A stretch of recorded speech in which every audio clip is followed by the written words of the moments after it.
you talk to for military advice right now? Well, I watch the shows. I mean, I really see a lot of great, you know, when you watch your show and all of the other shows, and you have the generals, and you have certain people that you like. But is there somebody, is there a go-to for you?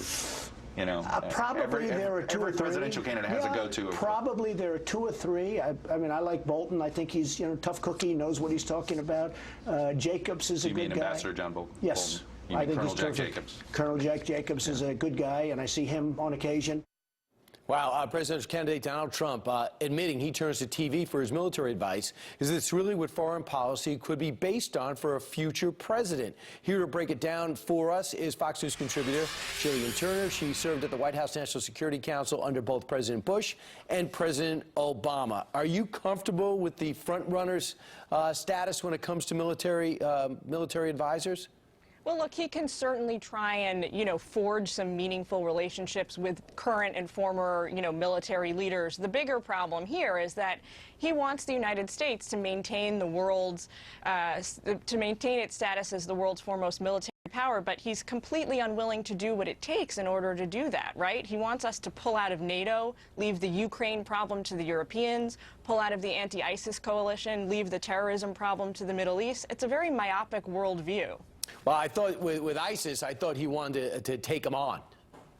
Well, what he wants to take them on, but if you'll note, his main complaint is that the United States is financing the entire fight against ISIS. He's tired of doing that. He believes that they're really a Middle East problem, an Iraq problem, a Syria problem. He doesn't fully recognize the threat that they pose to the United States.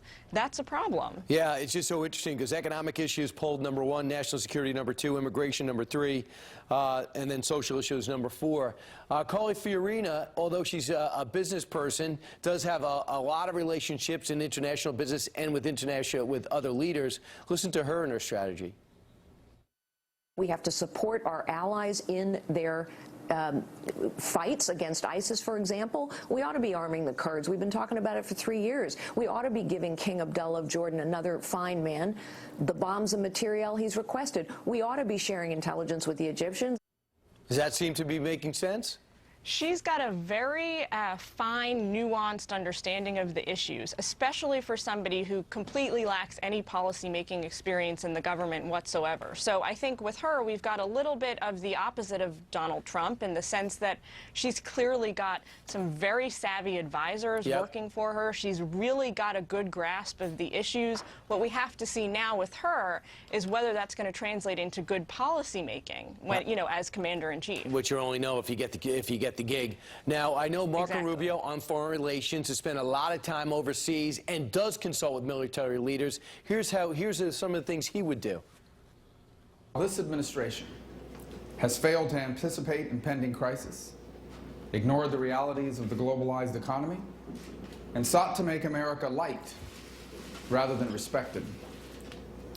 The way it has placed politics before policy and adversaries before allies. Beginning on day one, I will undertake a 3-part plan to roll back President Obama's deal with Iran and repair the damage done to America's standing in the Middle East.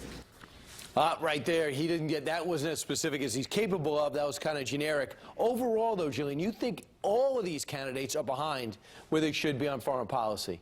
Yeah, you know, woefully underqualified when it comes to this issue. Look, in this cycle, so far, we have no John McCains who, whether or not you agree with his vision and his policies, somebody who spent decades working on these issues in different roles, different capacities. We have nobody who compares to that in this election cycle. So all the candidates are doing this mad rush to kind of beef up on foreign policy. I happen to believe that it's not really something you can beef up on. It's something that you've been working on for years or not. So there's going to be a lot of catch-up. In fairness, Lindsey Graham has, and he's been at the forefront of almost every major military decision over the last 10 years especially. Thanks so much, Gillian. Appreciate it.